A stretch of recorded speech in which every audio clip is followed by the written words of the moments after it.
Final preseason game is Friday night, and win or lose, the Bengals will still be an international attraction.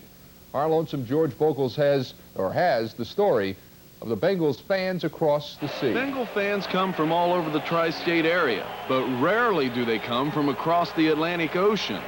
About 200 miles north of London, England, lies a town named Huddersfield. And from Huddersfield comes Peter Anstock. Pete had visited Cincinnati 2 years ago during the NFL strike.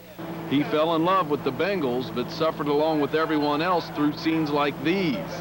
1 year later, he was able to come back to Bengal land. When I came back to Cincinnati, I've been, followed the Bengals all the way through this year, the Super Bowl year, and it was a great time. Pete's such a big football fan, he drove all the way here to New Orleans to watch the Bengals play the Saints in preseason football.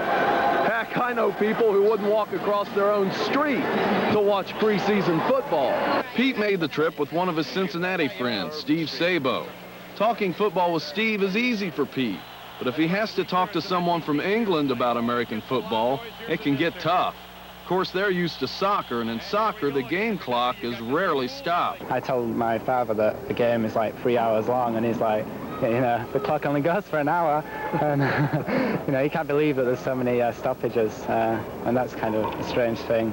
And while Pete's had a good time here hoisting his Bengal umbrella in enemy territory, he'll soon be returning to England.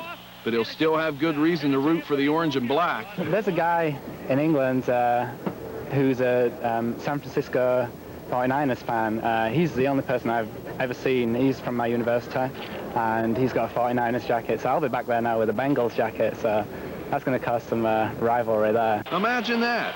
Someone sticking up for the Bengals 4,000 miles from Riverfront Stadium. Cleveland should be so lucky. I'm George Vogel, News 5 Sports. Bengals have a lot of fans. Queen and the Queen Mother, I understand, are big Bengal fans. Reginald. Yes. Reginald. I'm sure there's a Reginald.